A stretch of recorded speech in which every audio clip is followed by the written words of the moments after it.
One more minute and we will kick it off. One more minute.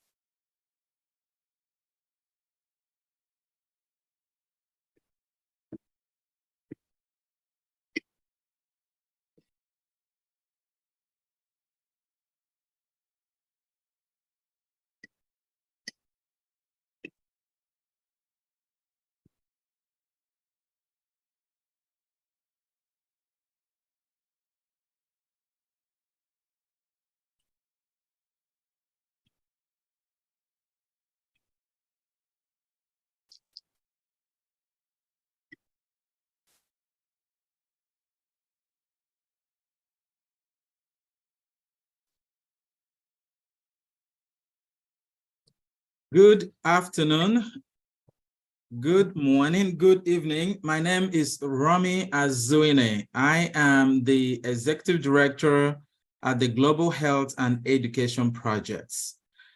We are based in Washington, D.C. in the U.S. Capitol, and I am so pleased to welcome all of you today to our virtual e-conversation, where we are working hard, educating the members of the world in a global situation on emerging and current issues in public health. The Global Health and Education Projects is a 501c nonprofit organization based in Washington, D.C. Our mission is to eliminate health disparities by addressing the non-medical factors that impact health outcomes, also known as the social determinants of health. One of the signature programs that we provide is the training of the next generation of public health professionals from across the world through a program that we call Public Health 360. Every cohort of Public Health 360 is unique. Their backgrounds are different. Their countries of origin are unique, and they bring in stellar qualities after a very rigorous selection process. One of the things they do for the global community where they come from is educating the members of the public on public health issues. And so I am so excited today that we will be having them present two brand new awareness programs for the global community on stress and on mental health. Stress has become a huge issue since and even before the pandemic, and mental health issues are on the rise, regardless of your population, regardless of who you are. And so we are excited that you are able to join us today to learn a little bit more on how you can handle stress, and also to see how you can really become aware of triggers and risk factors for mental health. So on that note, I am really glad that this program is live cast on YouTube as well as Facebook, so that our colleagues across the world will be able to join. So on that note, I would like to thank all the faculties here at GHEP, beginning with Dr. Susan Ekejuba, with Dr. Zubi Eboluche, with Dr. Chidubem Eboluche, as well as our Outreach and Communication Director, Bram Magnus Olivers. We couldn't do this program without each of you. And today you're going to see our fellows in action. You know, actions speak louder than voice. I do not need to tell you who they are, but I'm going to hand over now to the first group to present for us. Over to you.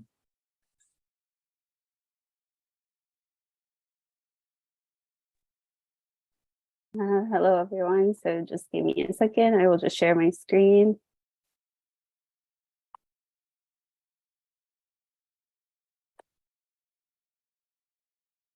Okay, so can everyone see the PowerPoint slide? Yep. Okay. So good afternoon, everyone, or good evening, good morning, wherever you are watching from. I will start off today's presentation talking about stress and its impacts on health. But before I start off the presentation and do introductions as well, I just want to take a moment to make sure that we're all comfortable. So you could take a moment right now to just adjust yourself in your seat, relax, try not to think about the million and one things that you'll probably have to do right now. Unclench your jaw if you feel any tension in your jaw, and also take a deep breath if you need it at this point. So the presentation today is called Finding Calm in Chaos. We'll be talking about stress and well-being. And I'm delighted to share that the presentation to you, or presentation today is being brought to you by myself. My name is Queen Jacques. I am a PhD candidate in Canada, and I'm delighted to present today with my co-presenter, Yasmin Jafar, who is a master's in epidemiology candidate also in Canada. So we're both in Canada, but in two different provinces. So we're in Ontario and Alberta, respectively. So I'd just like to take a moment to acknowledge the land on which we are residing on and presenting to you from as the traditional territory of the First Nations, Métis, Inuit, and Algonquin Nation who have lived here and cared for these lands for generations. So as I mentioned, we'll be talking about stress today. So more specifically, we'll get into what is stress, the types of stress, good and bad, stress and its impact on health, how to manage stress, and also provide some resources for stress management. So I will now turn it over to Yasmin to get us started. So to start us off, we're going to define what stress is. I'm sure we've all come across stress in our lives. We're going to start us off with a definition. So in the next slide, we'll see that stress is a natural human response. So it happens to everybody across every section of their life, whether they're young, when they grow up, across all life stages. This is a common occurrence. So it's completely natural. That's the first thing we want to institute. When we are faced with difficult moments or challenges, this comes up in many different ways. People feel it differently. But just to have a solid definition, defined by the WHO, stress is a state of worry or mental tension, which has a real impact on our daily life. So it affects how you go about your business from day to day. In the next slide, we're trying to see what your basic understanding of stress is. So in the chat, do you think that all types of stress are harmful? If you think yes, type yes in the chat. If you think no, then type no in the chat. Okay, we're seeing some answers come in.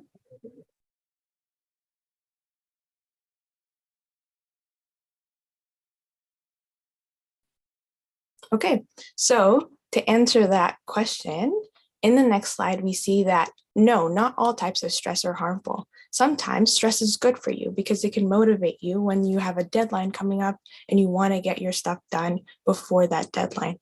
But on a longer scale, when there's chronic stress, when you're having frequent episodes of stress, when it's affecting your sleep patterns, when it's affecting the way that you interact with other people, that becomes harmful, and it can lead to physical and mental health problems, which we'll talk about earlier. So we do have a definition for bad stress, which leads to harmful side effects on your health, makes your livelihood harder. But there's good stress, which can make you feel more motivated to meet deadlines or get stuff done on time. In the next slide, we're going to define the three different types of stress, medical terms for stress. So there's acute stress, which is a short-term stress that usually arises after somebody indirectly or directly undergoes a traumatic event. And this is short-lived because the symptoms usually resolve within a month's time. So if it goes beyond a month, then it gets categorized into chronic stress instead. Episodic stress is defined by people who have overloaded responsibilities. So they have really full schedules. They can't really keep up with the different roles that they have to fulfill. And they go through reoccurring episodes of stress where it becomes way too much for them to handle. On the other hand, on a longer term, so you're thinking months, years at a time, this is chronic stress. So it's persistent, it doesn't usually resolve, and it can lead to harmful health consequences, both mentally and physically, which we'll talk about later. Examples of situations that can cause chronic stress could be a harmful relationship, chronic illness, or having struggles with career problems. In the next slide, we're going to see who stress affects. So like I said earlier, stress affects everybody, but sometimes populations are more vulnerable to stress based on the situations that they live in. Women are more likely to get stressed than men based on a study that was published in the Journal of Brain and Behavior. They're twice as likely to suffer from stress and anxiety as men are, but we know that stress affects everybody. We're just highlighting different populations that may be more vulnerable to stress.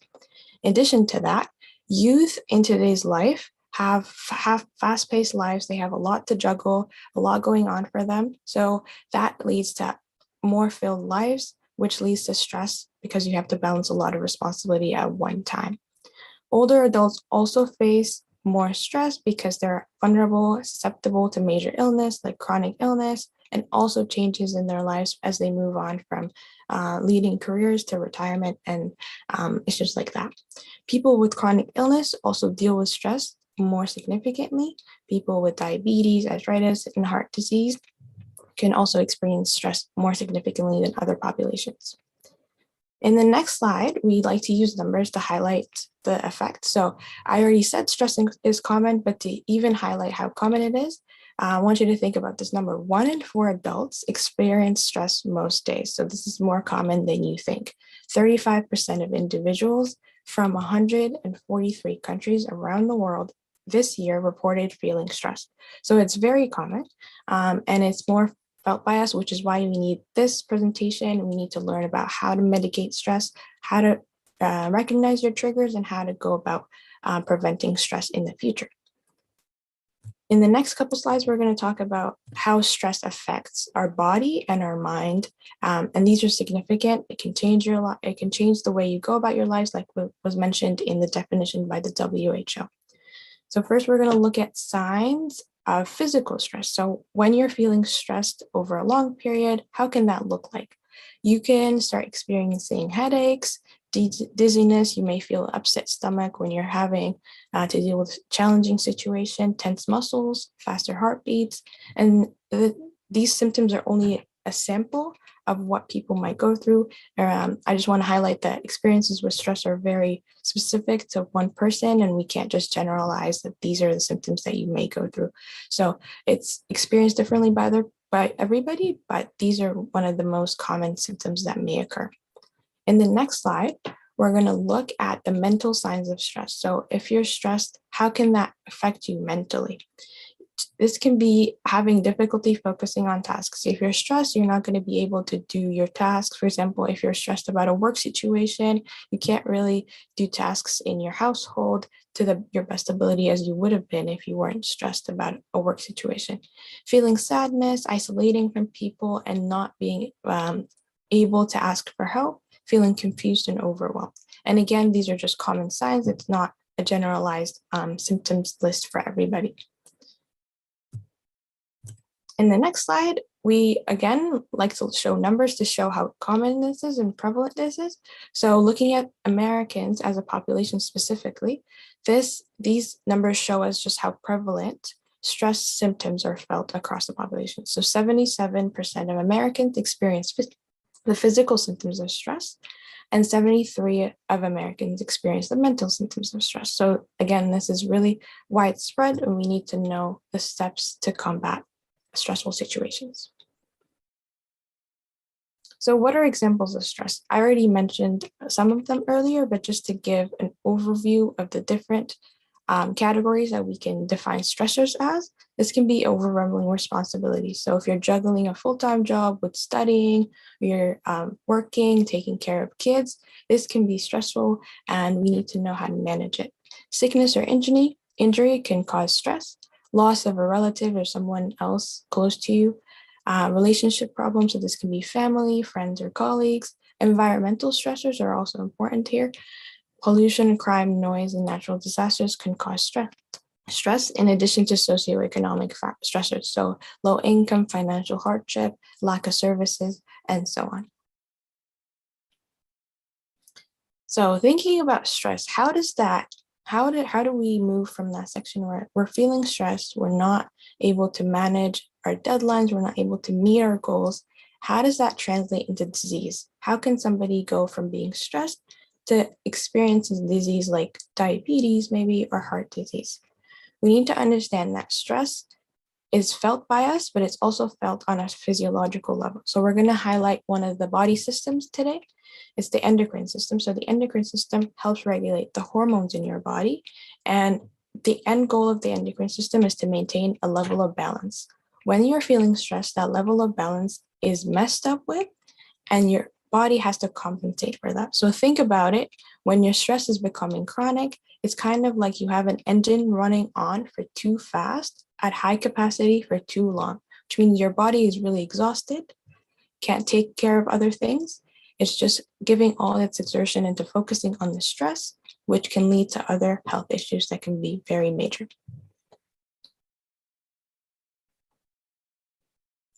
So looking at what that can translate into, we can have effects of chronic stress being weakened immune system. So you become more susceptible to diseases because you're less likely to fight off infections.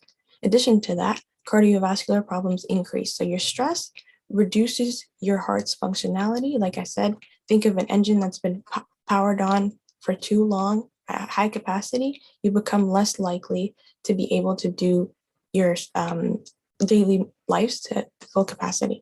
Substance abuse is also common for people who are dealing with chronic stress. In addition to that, it can also lead to increased risk of emotional and psychological distress. So now that we've talked about the negative impacts of health of stress on your health, we're going to talk about how you can manage it in an easy way. And Queen is going to take over and show you guys practical tips and advice. Thank you, Yasmin. So I just want to give a disclaimer. So like Yasmin mentioned, stress symptoms and coping styles will vary from person to person. So these will be very, very like generic tips, but probably something I hope that will resonate with everyone one way or another. So to start off, I guess the first step or the first thing that you should do is definitely identify your stressors. So really reflect with yourself and see like what is actually causing your body to react to stress, or what is actually uncomfortable for you. So it could be an upcoming event, major life change, daily workload, probably stuck in traffic somewhere, or someone being unpleasant with you.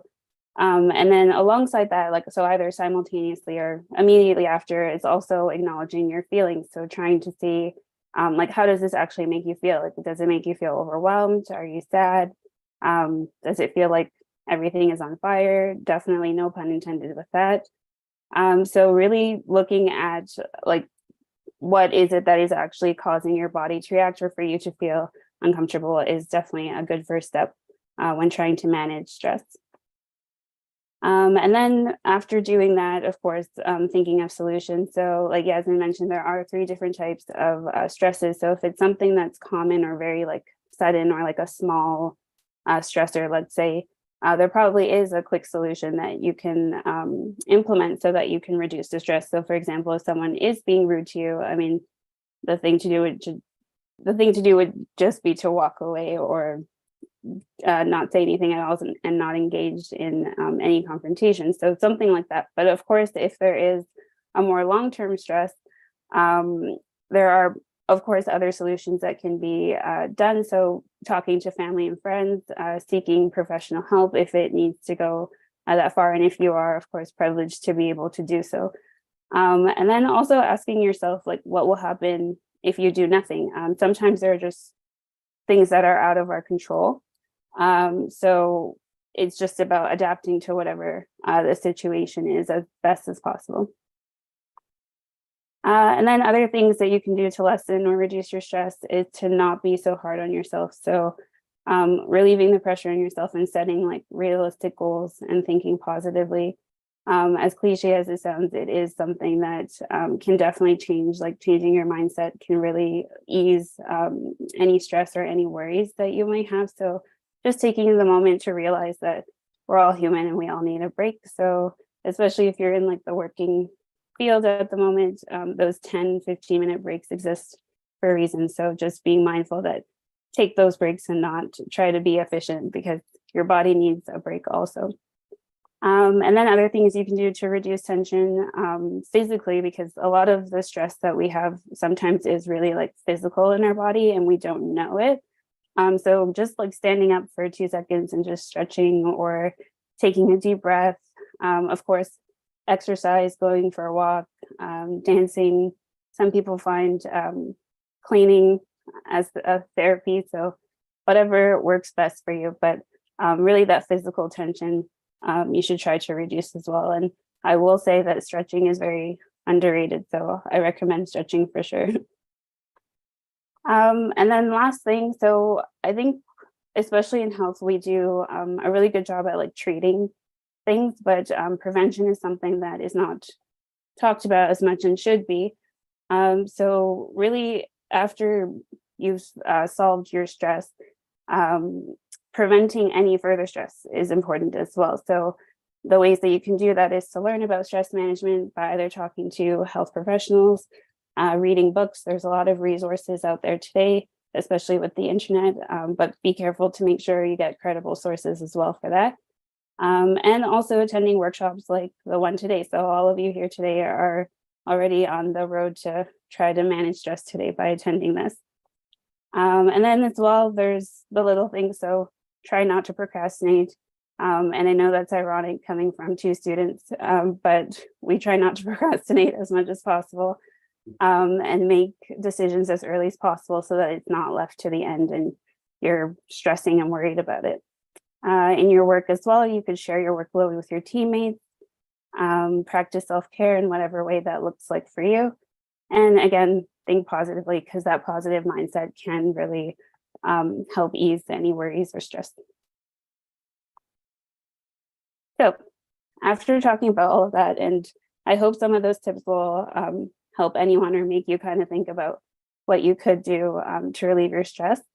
I think now is the perfect time for us to de-stress, because I know sometimes talking about it can actually remind us of everything, again, that we probably should be doing today on a Saturday. But I want to take this moment for us to relax, feel comfortable, like this is your self-care at this point right now. So we're going to take the next 5 minutes to do a de-stress activity. So please make yourself comfortable. While the video is loading, I will just let you know that this is a mindful breathing video brought to you by the Epworth Healthcare Clinic. It's just a video that actually has been like widely used, so there's no like special thing about it, but it's just a really good video. So we just wanted to share it with you guys as well. You can find it on YouTube for free. So yeah, I'm just going to also mute myself and turn off my camera so that there's no distractions while we do this 5-minute video, but I promise I will come back on camera after. Thank you.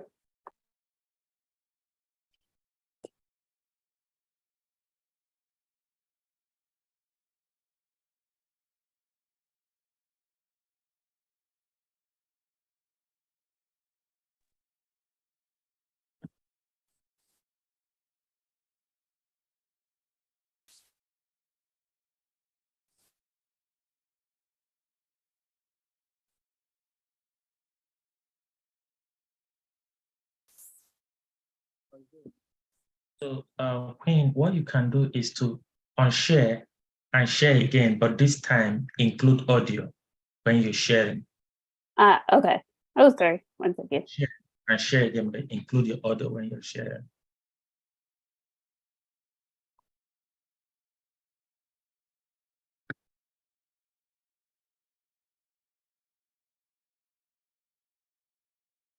I am ready for this. Really, I'm ready. Okay, let me try that again.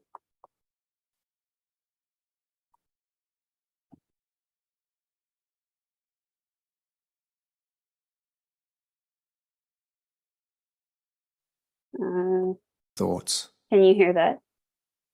Yes, we could Yeah, hear okay, it. I'll just restart it.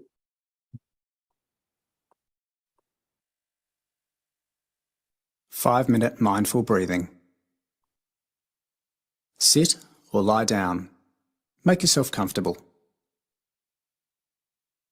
Take a few moments to be still in your body. Allow yourself to become aware of where your mind is at just now. Take a moment to notice your thoughts. Gently close your eyes or softly gaze ahead, finding a point of focus that is not distracting. Gently bring your awareness to your breath. Start by taking 2 full breaths.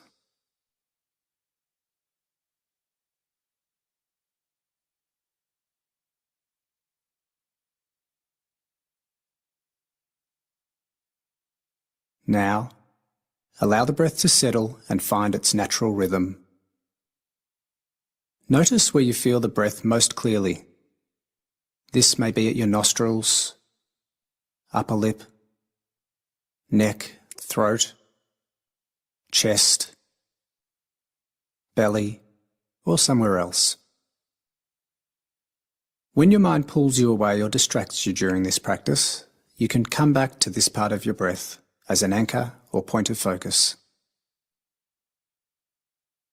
Breathe in naturally without controlling it. Allow your body to breathe for you. As you breathe in, be aware of breathing in. As you breathe out, be aware of breathing out. Keep your awareness on your breath as you breathe in and breathe out. In this practice, there is no need to visualize your breath, count, or slow down your breath. Just be open and aware of breathing in and breathing out. Without judging your breath or changing your breath, just watch it go in and out, like the ebb and flow of a gentle wave at the shore. In and out. If your breathing changes, that's fine. It does this naturally. Don't push it in any way. Just observe.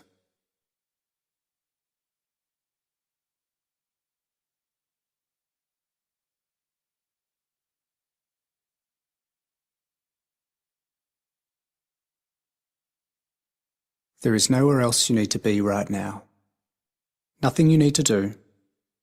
Just be here now, simply noticing your breath, living in this moment, one breath at a time.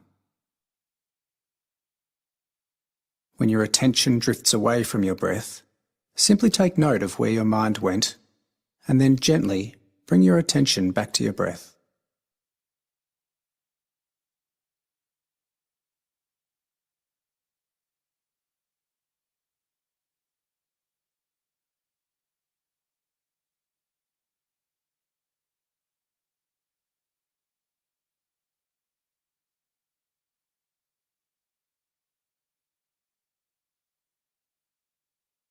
Ride the gentle wave of each breath, moment by moment, breathing in and breathing out.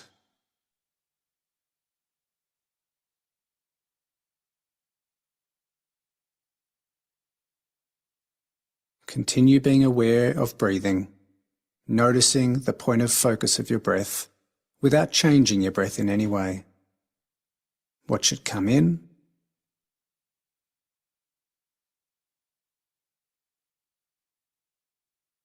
and watch it go out. This breath.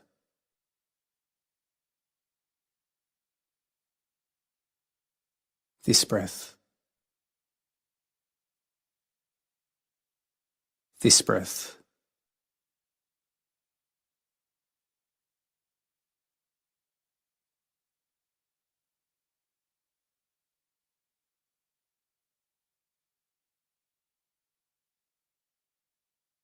As you reach the end of this practice, congratulate yourself for taking this time to be present with your breath.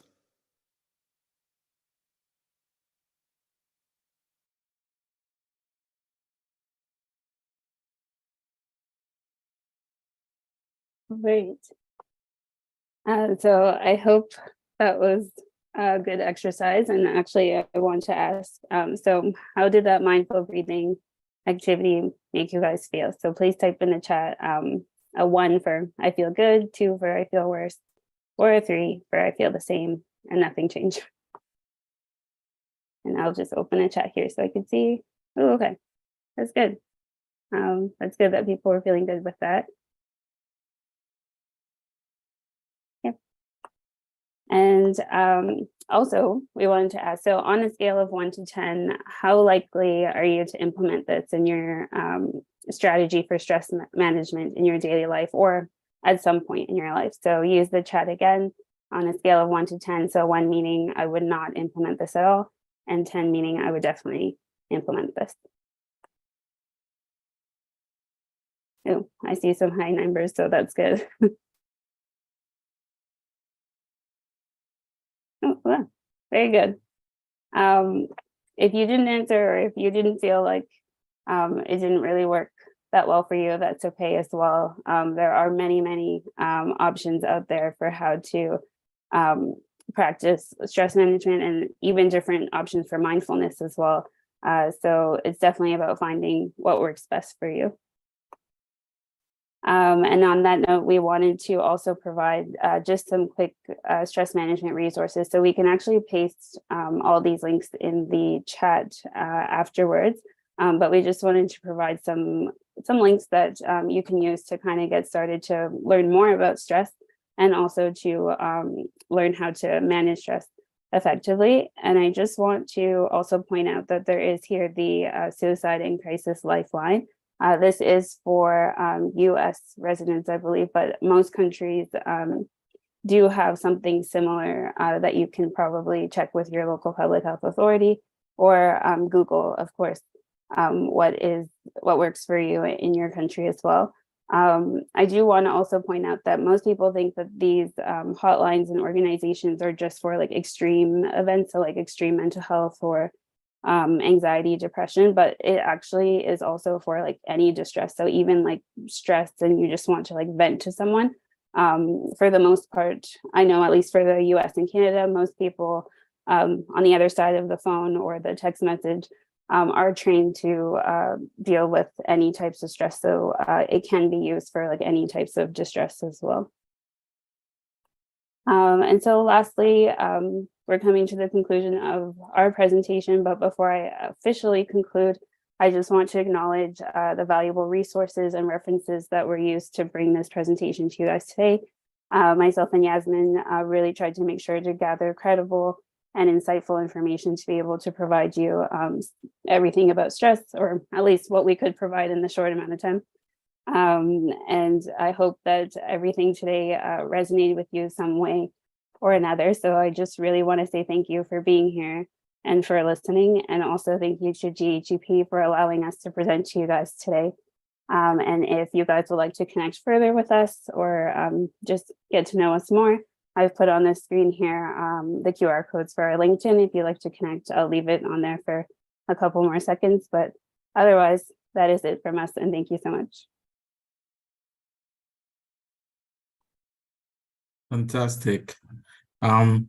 Please join me. Let us give Queen and Yasmin a round of applause. You can use the reactions button and really commend them. This is really well done.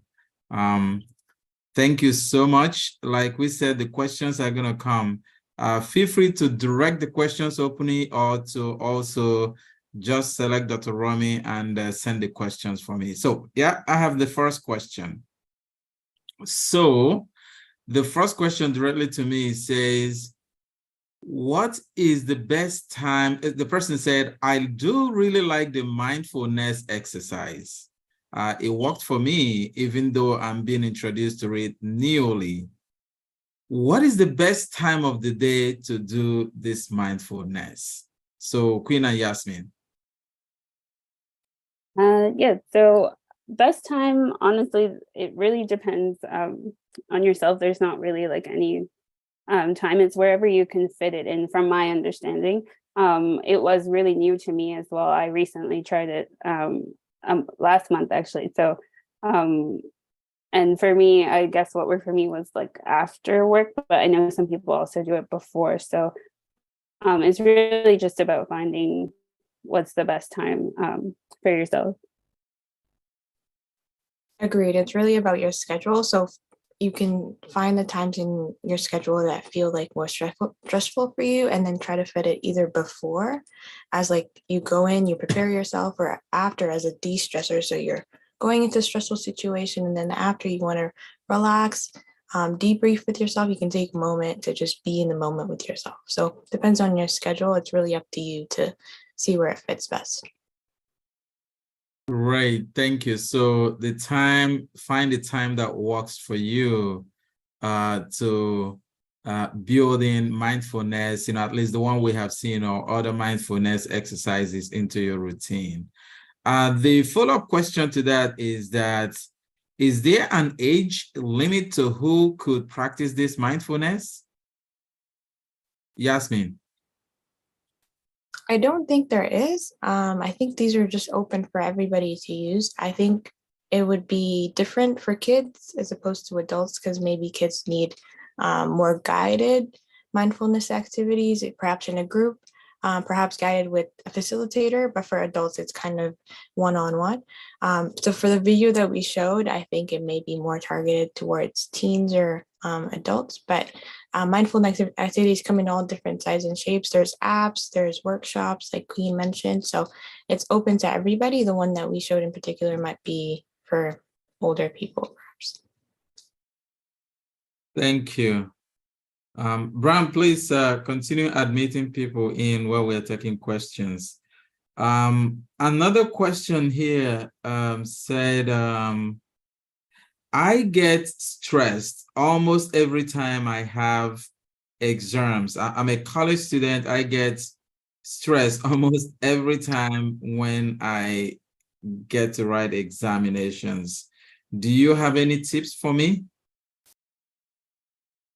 Oh, I have a lot because I'm also a student, so I would resonate with you there with the exam.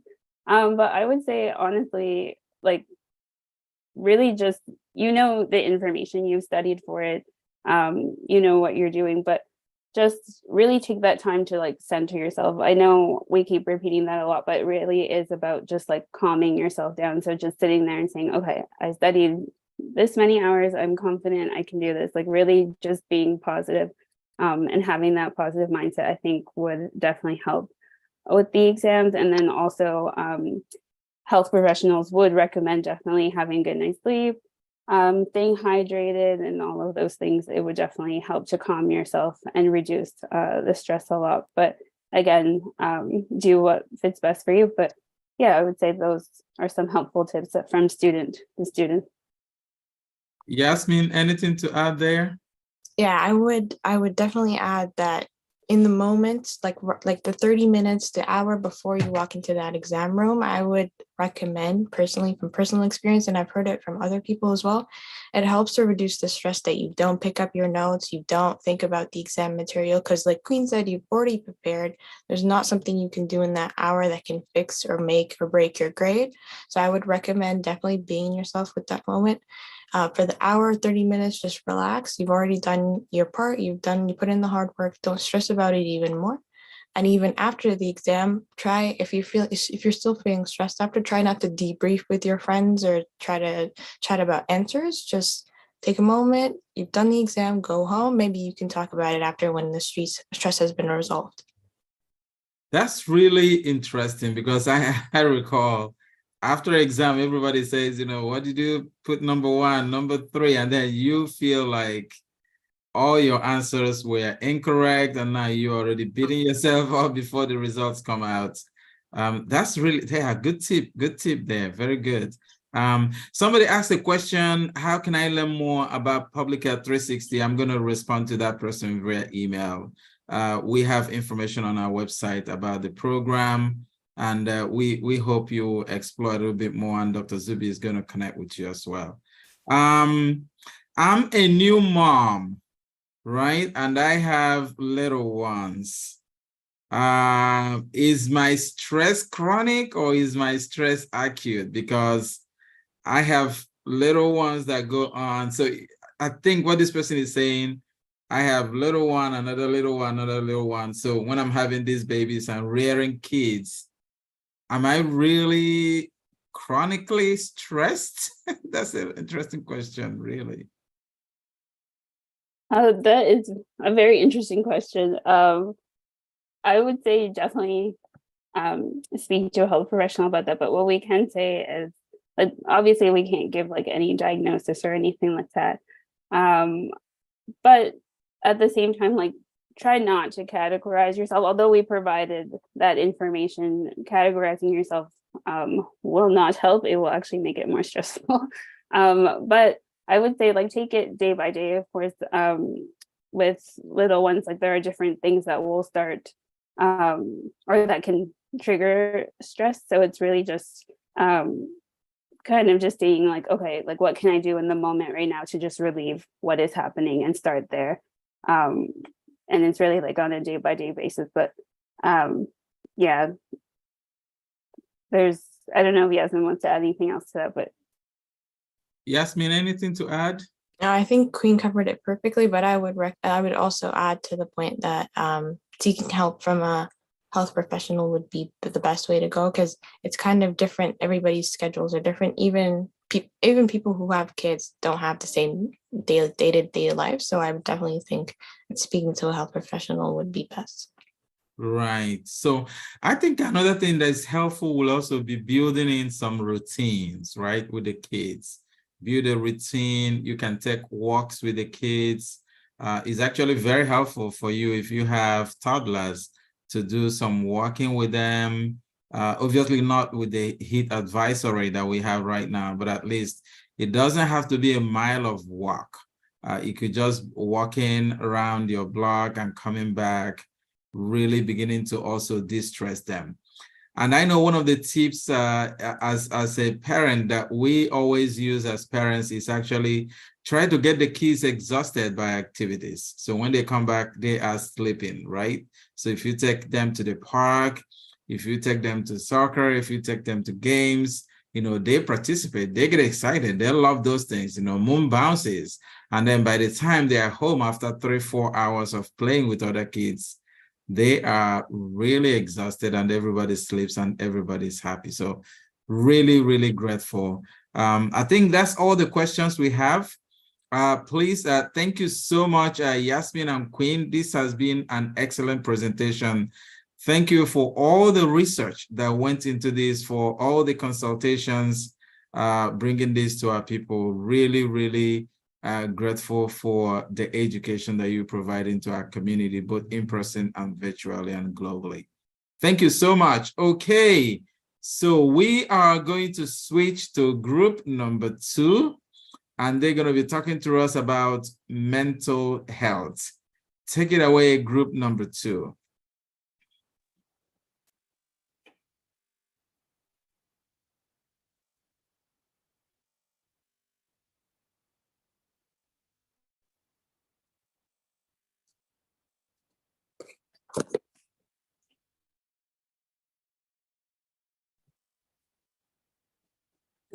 Good afternoon, everyone. Can you see my screen?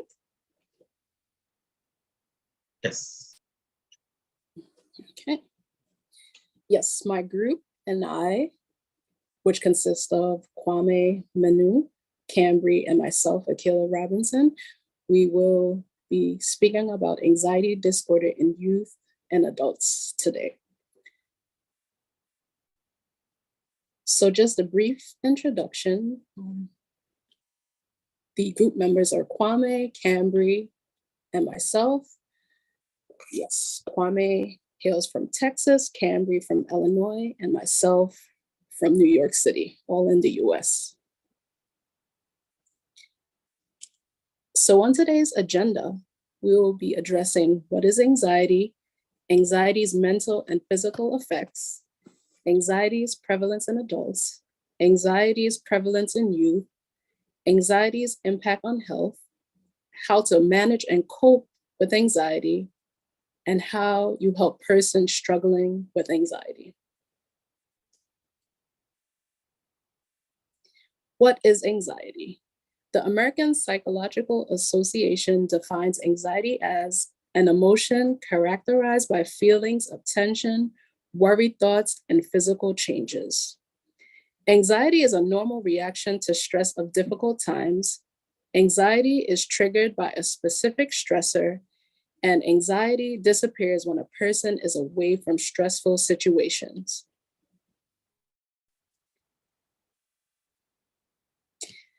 Anxiety's effects. Persons suffering from anxiety disorder tend to have reoccurring intrusive thoughts, reoccurring concerns. Anxiety disorders are emotions that often come out of nowhere, and they're ongoing, and they can last for a few weeks and months.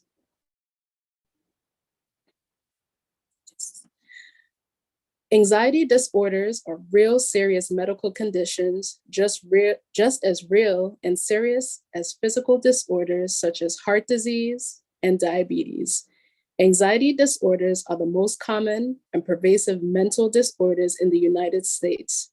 The term anxiety disorder refers to specific psychiatric disorders that involve extreme fear or worry, and includes panic disorder, specific phobias, general anxiety disorder, social anxiety disorder, agoraphobia, post-traumatic stress disorder, obsessive compulsive disorder, and separation anxiety disorder. Anxiety disorders are not just all in your head. They include a variety of physical symptoms that can range from mild to severe and can significantly impact a person's daily life. A panic attack or disorder is a sudden episode of intense fear that triggers severe physical reactions when there is no real danger or apparent cause. Panic attacks can be very frightening. When panic attacks occur, you might think you're losing control, having a heart attack, or even dying. Many people have just 1 or 2 panic attacks in their lifetimes, and the problem goes away, perhaps when a stressful situation ends. But if you have had a recurrent, unexpected panic attacks and spent long periods in constant fear of another attack, you may have a condition called panic disorder. Specific phobias are an extreme fear of objects or situations that pose little or no danger but make you highly anxious. So you try to stay away from things. Unlike the brief anxiety you may feel when given a speech or taking a test, specific phobias are long-lasting. Without treatment, specific phobias tend to last a lifetime. Phobias can cause strong physical, mental, and emotional responses. They can also affect how you act at work or school or in social situations. Specific phobias are common anxiety disorders. Overall, they happen more often in females. General anxiety disorder. It is normal to feel anxious from time to time, especially if your life is stressful. However, excessive, ongoing anxiety and worry that are difficult to control and interfere with your day-to-day activities may be a sign of generalized anxiety disorder. It's possible to develop general anxiety disorder as a child or an adult. Generalized anxiety disorder has symptoms that are similar to panic disorder, obsessive compulsive disorder, and other types of anxiety, but they're all different conditions. Living with generalized anxiety disorder can be a long-term challenge.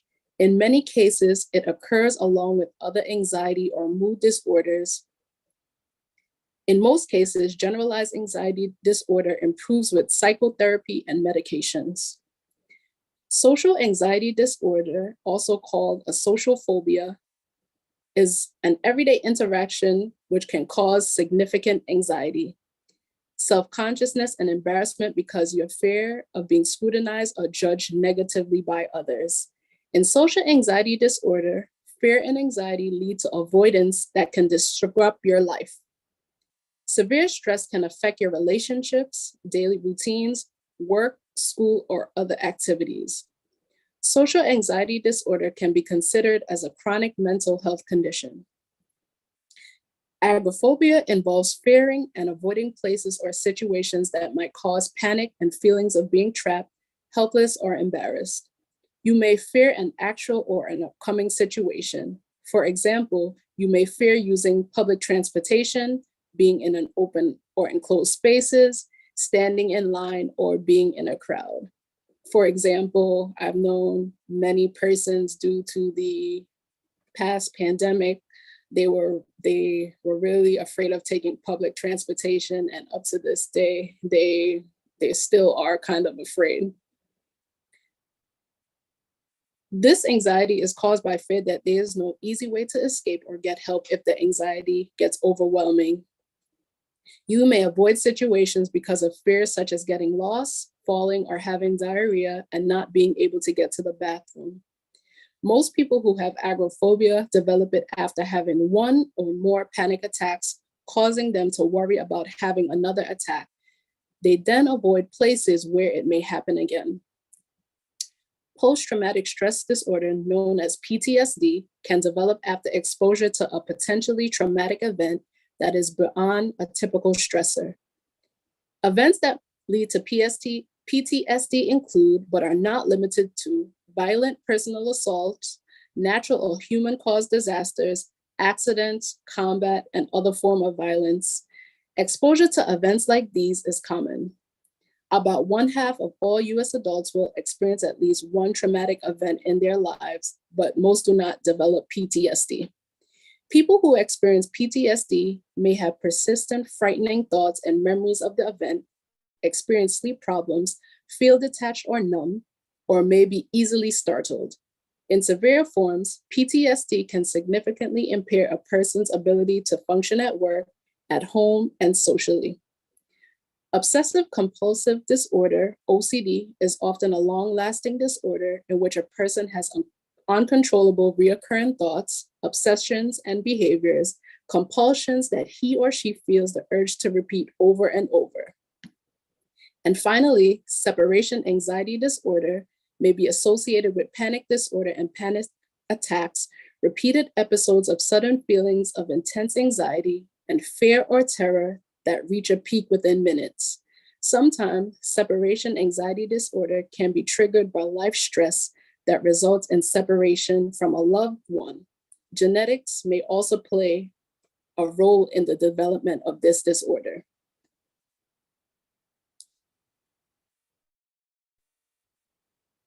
Some physical symptoms of anxiety are feeling nervous, a sense of impending doom, danger, or panic, increased heart rate, hyperventilation, increased sweating, weakness or lethargy, trembling, trouble focusing, gastrointestinal problems, and having the urge to avoid triggers.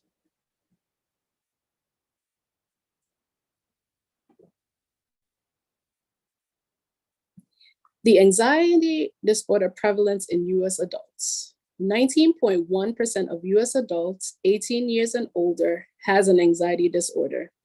Anxiety disorders are higher in females than in males. 22.8% of adults are seriously impaired due to an anxiety disorder. 33.7% of adults are moderately impaired due to an anxiety disorder. And finally, 43.5% of adults experience mild impairment due to an anxiety disorder. The anxiety prevalence in US youth. 31.9% of US adolescents ages 13 through 18 has an anxiety disorder. 8.3% of these adolescents have severe impairment due to an anxiety disorder. And the prevalence of anxiety is higher among females than males within this age group. Some stressful professions where anxiety may manifest are being enlisted as a military personnel, firefighter, pilot, or police officer. Some aspects of these professions that can cause anxiety are deadlines, lack of job training, understaffing issues, trying to figure out a work-life balance, and dealing with office politics and gossip. So now I will turn it over to my colleague, Mr. Kwame. All right. How does anxiety impact health? Anxiety could lead to addictions, increased use of alcohol and drugs. About 20% of people with social anxiety disorder, 25% of people with OCD, obsessive compulsive disorder, and more than half of people with PTSD, post-traumatic stress disorder, develop substance abuse issues. Anxiety could limit the way you bond with your friends, family, and could eventually ruin relationships if you do not get proper care. Anxiety causes you to live in perpetual fear and could detrimentally affect the quality of your life. Anxiety could also limit your ability to fight off infections and limit your immunity. Techniques to manage, next slide, please. Techniques to manage or cope with anxiety. Focus on the present. Do not think too far into the future, as that will limit any fears or uncertainties that you have anxiety about. Get 6 to 8 hours of sleep daily. Exercise regularly and keep physically active. Try breathing therapy. Identify triggers or situations that increase your anxiety so you could avoid them. Eat healthy meals. Make sleep a priority. Next slide, please. More on techniques to cope with anxiety.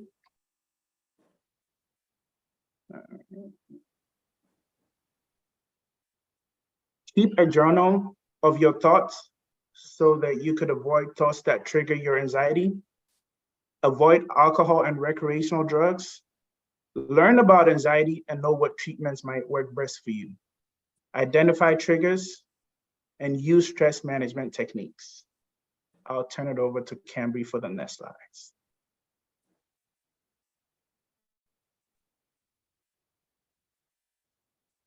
Hello.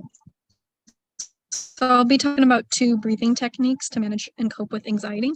The first one I'm just going to talk to you guys about, and the second one we're actually going to do. So the first one's called alternative nostril breathing. So for step 1, you're going to create like a pinching motion on your nose, and you're going to pinch the right nostril, breathing out of the left one for about 4 to 5 seconds.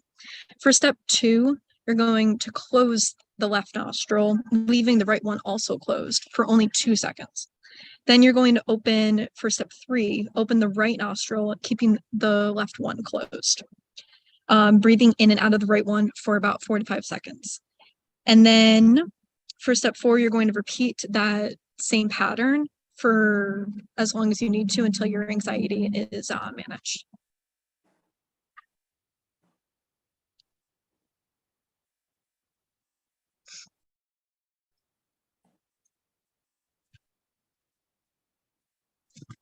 So this one we're actually going to do. This one's called box breathing. So I'm going to ask everyone to close their eyes, unclench your jaw, relax your shoulders, take a deep breath in and exhale out of your mouth.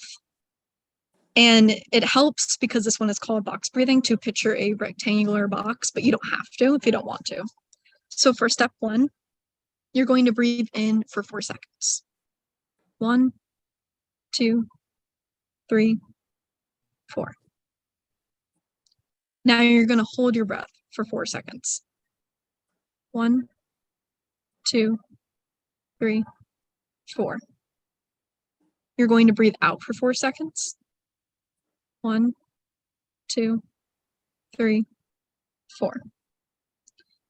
You're going to hold the breath out for 4 seconds. 1, 2, 3, 4. You're going to repeat until any anxiety is subsided.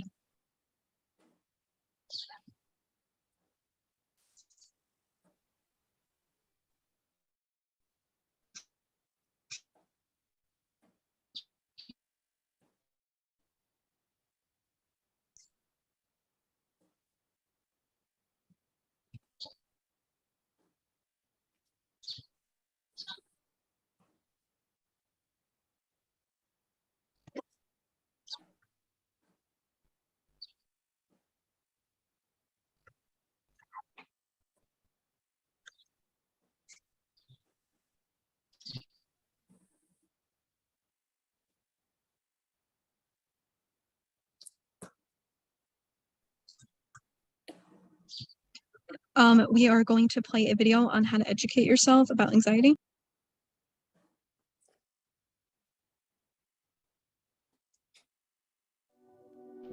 know what anxiety feels like.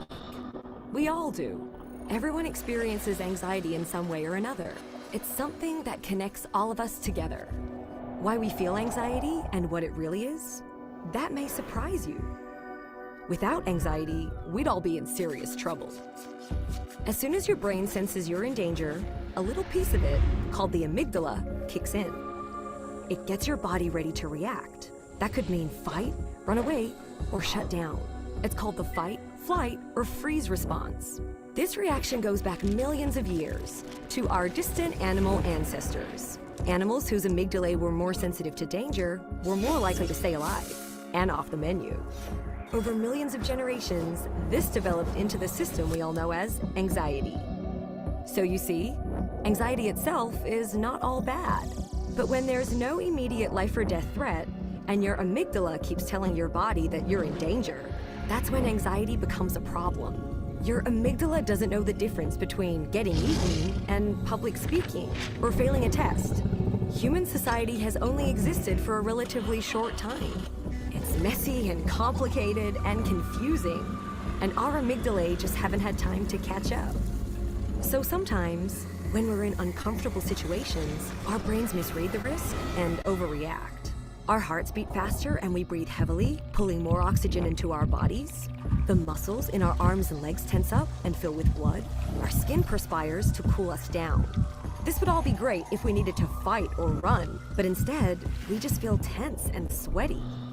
Sometimes our minds go blank and we feel like we can't move or talk. That would be great if we needed to hide. Instead, we just feel stuck. When things trigger our anxiety, sometimes we try to avoid them, like our ancestors avoiding a predator. But that can cause problems when those triggers are important parts of life, like going to school or meeting new people, things that won't just give up and go away. So how does knowing all this help? Well, it starts with remembering what's really going on. There's nothing physically wrong with you. It's just your amygdala trying to tell you it thinks you're in danger, even if it gets confused about how much danger you're really in. Understanding why we feel anxiety is an important step in learning to manage it.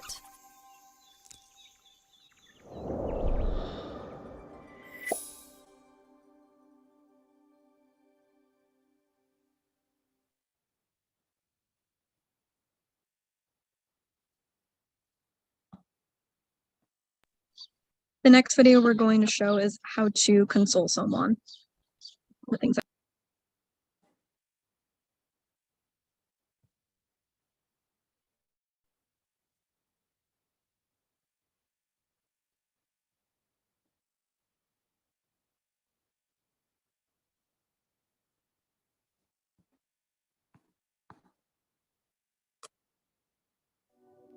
You know what anxiety feels like. We all do.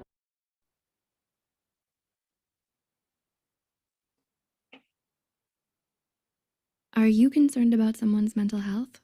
Do you find yourself at a loss over how to react when the topic does come up? While they would never want to force a reaction out of you, it can be uncomfortable to watch you struggle with what to say when they know you mean well. There are many ways to be supportive without overstepping boundaries or taking on more than you can handle. It's important to help you understand from a psychology-oriented perspective the thoughts and emotions behind anxiety so you can be well equipped to be supportive. This is meant as a self-improvement guide and should not be used as self-treatment.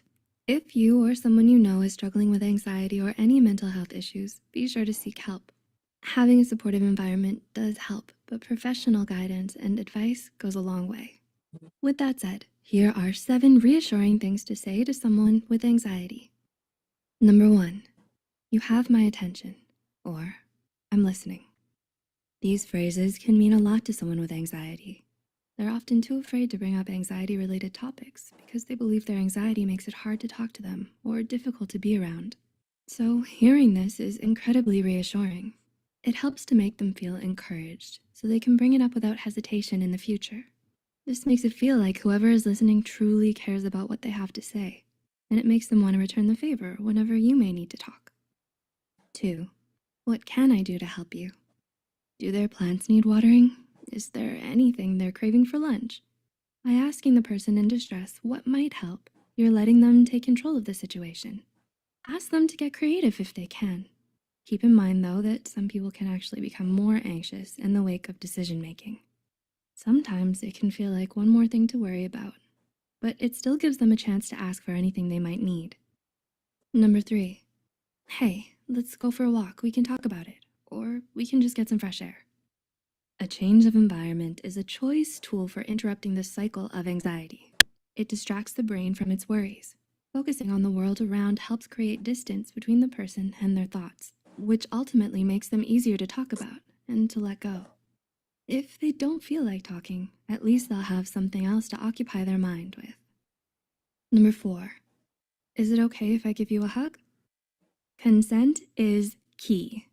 Even when it comes to hugs, hand-holding, and other innocent touches, they can all be triggering to someone with anxiety. Plus, there are a lot of people who just don't like to be touched, so it's always important to ask first. Sometimes a hug can be incredibly comforting during a difficult time, like a physical reminder that you're not alone.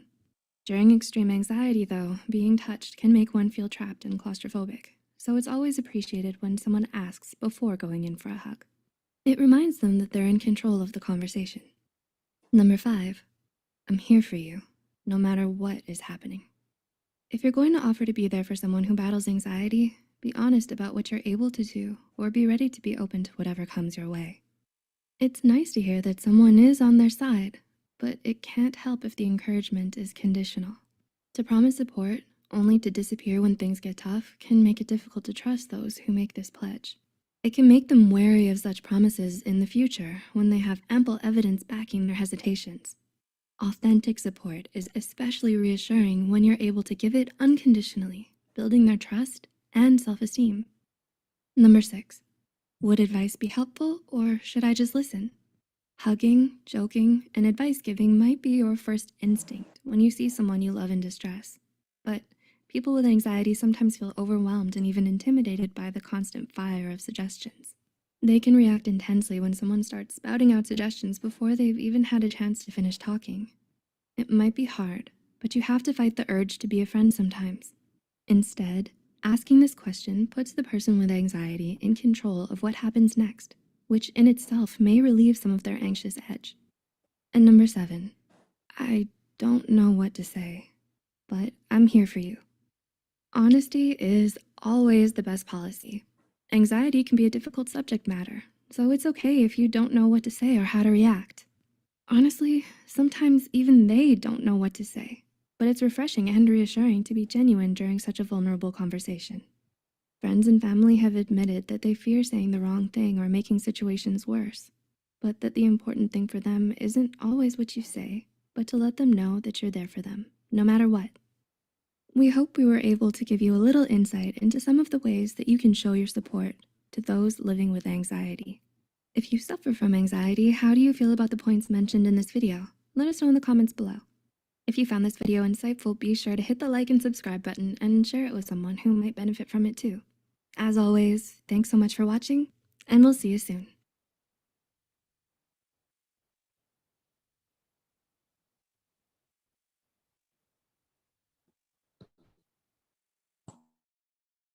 Are you concerned about...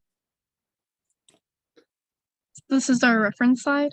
I want to thank everyone for attending our presentation. We hope that you learned something about anxiety, maybe about how to help other people or how to help yourself.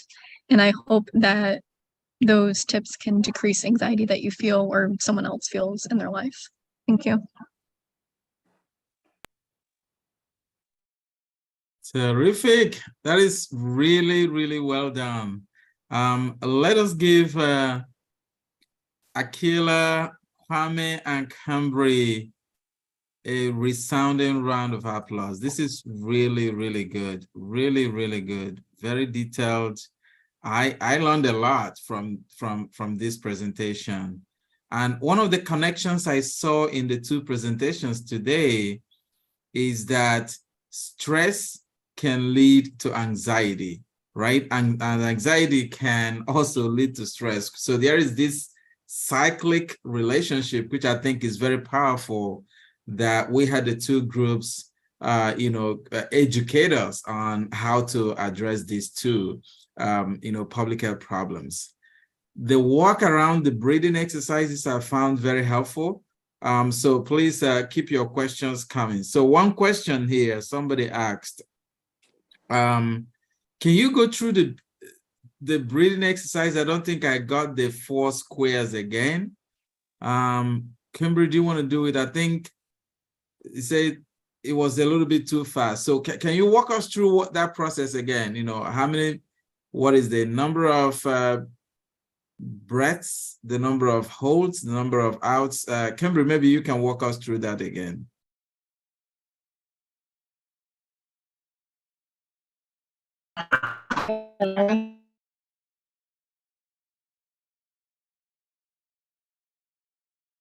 Okay, so while you guys are getting ready for that,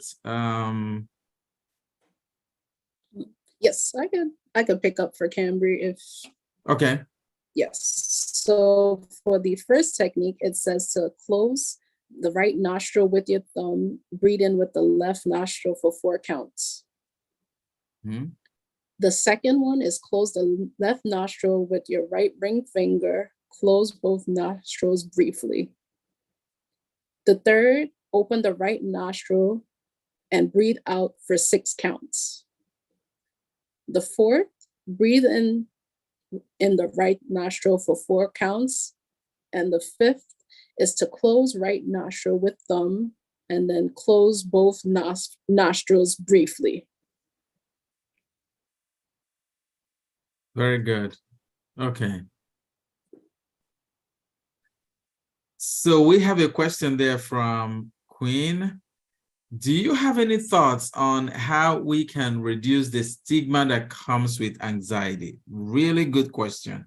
Really good question. Any thoughts on how to reduce the stigma? You know, if you tell somebody I'm very anxious, in some communities, people could become very judgmental, and then the stigma will prevent somebody from stepping up to ask for help. So do you have any thoughts on that? Yes, one thought, I really think it's education, because persons often think negatively of an issue because they don't know too much of what anxiety could be. So it would be mostly educating, trying to fully explain what anxiety is. Actually speak with persons who may have an anxiety disorder and get to know what they do, techniques, and how they deal with it. All right, I have another question. How can we as family members support family members with anxiety? I think I can answer that question. So family members, you should have a family member or 2 that you could trust or confide in if you're having any anxious moments or anxiety. So you could always confide in somebody that you trust in your family on what is bothering you or what is making you anxious, and you can receive help that way. Or yeah, I think that would be a good way to go about it. Any thoughts, Akila? Yeah, as Kwame mentioned, just speaking with a trusted family member that wouldn't try to maybe ostracize you or make fun of you, that you could be confident in them so that you feel really comfortable. If you have any questions, please, if you want to chat it in and I can read it out. If you want to unmute and ask your question, that is also okay. My next question here comes, it says, what is the role of the faith community in addressing these 2 issues, that is stress as well as anxiety? The role of faith community, and this is kind of a little bit encompassing, it's not talking about is diversity of the religions, right? What can we really do? What can the faith community, some of us belong to faith communities, some of us belong to Muslim community, Christian community, Jewish community, or others. What is the role of the faith community in addressing stress, in helping individuals address stress as well as address anxiety. So we can begin with stress first, and then we go to anxiety. Yasmin and Queen, about stress. I think I can go. I think a point that would be really helpful is having authority leaders, because maybe sometimes at like the family level, it's really hard to get these concepts across, especially I know like for my community, immigrant parents, it might be a little bit hard because access to mental health resources or access to stress management resources isn't prevalent back home. So maybe when we move abroad, it's kind of a difficult concept to grasp. So having leaders contribute to that movement towards being open about stress, that everybody feels stress and it's okay to talk about it. It's okay to think collectively is how to combat. So when it comes from leaders in the community, it's more helpful. So I would encourage, I guess, leaders to take on that leadership role and pave the way for people to be open about having these conversations. That's really very helpful. Queen, anything to add? Yeah, I'm going to add as well. That's actually really a good point, is leadership. And I think there might not always be a leader. So I would definitely encourage you to be the leader in your community as well. It has to start somewhere and with someone. And so by being here today, you're learning more about it, and you can definitely spread the word and talk more about both stress and anxiety. So yeah, definitely the leadership is a good thing. Thank you, Yasmin and Queen. And now, Akila and Kwame, what are the roles of the faith community in addressing and helping individuals who are experiencing anxiety cope? Yes, And Cambria as well. I apologize. Yes, I think, yes, the religious community does play a vital role because members from the African American communities look up to pastors as some sort of help and comfort with dealing with these issues. For example, within my church, there's a health guild where every month or so that we address some type of health issue that is recognized during that month. So that we will both basically have some informational pamphlets handed out to congregation members, and it does help. I like that. June every year is the Minority Mental Health, right? Dedicated to that. And that will be a very good opportunity for individuals from minority and underserved communities to really take the opportunity to talk about mental health. Kwame, do you have any other thing to add as to regards the role of the faith community broadly here in supporting individuals, supporting families with individuals experiencing anxiety? Absolutely. I think religion promotes love and faith, hope. So no matter what you're going through, with religion, you could have a hope that things are going to get better, and you also have the support of your peers, the people that you see regularly in church, or if you're a Muslim, the mosque. So there's that connection that you have people that you could talk to. So I think religion plays a very vital role in helping to alleviate some of the concerns with stress and anxiety. That's very helpful. Cambry, do you have something to add on this? How religious and faith leaders can really support the community, with individuals experiencing anxiety? Yeah, exactly what Kwame said. I'd like to add that religion brings community to a person's life. So I think that spiritual leaders definitely need to be educated in different types of anxiety and maybe welcome in different practices like yoga, meditation, that might not necessarily be the core of their religion, but I think it would strengthen the community aspect of religion and the community aspect just in general.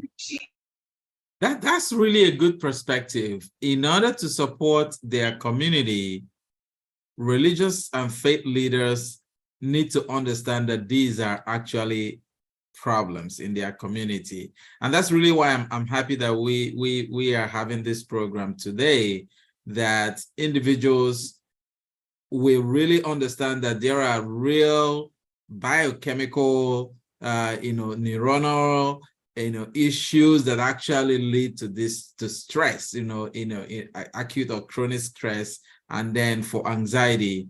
And that understanding will actually help faith leaders to become more empathetic, because you cannot ask them to support people when they don't believe, when they say, oh, this is all in your mind, this doesn't happen.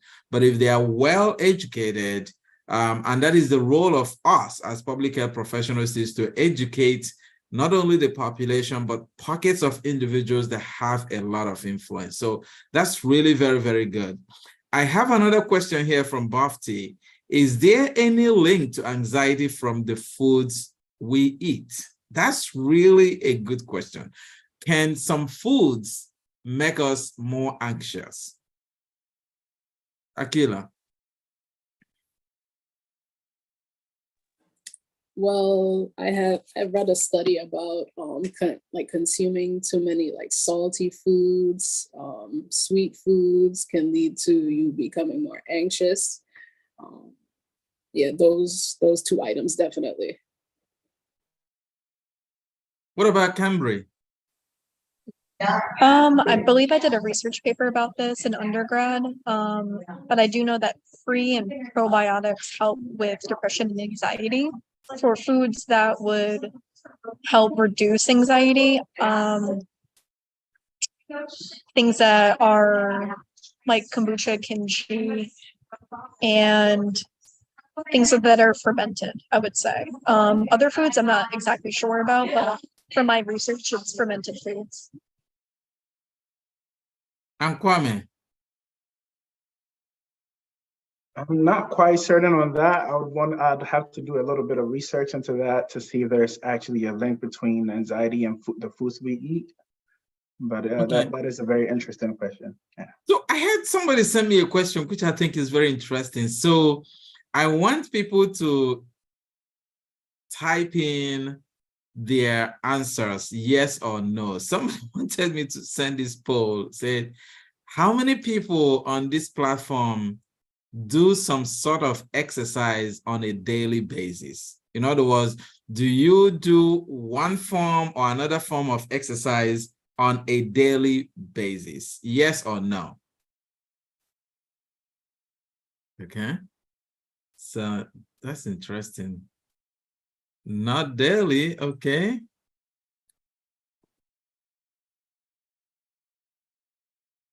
No, okay.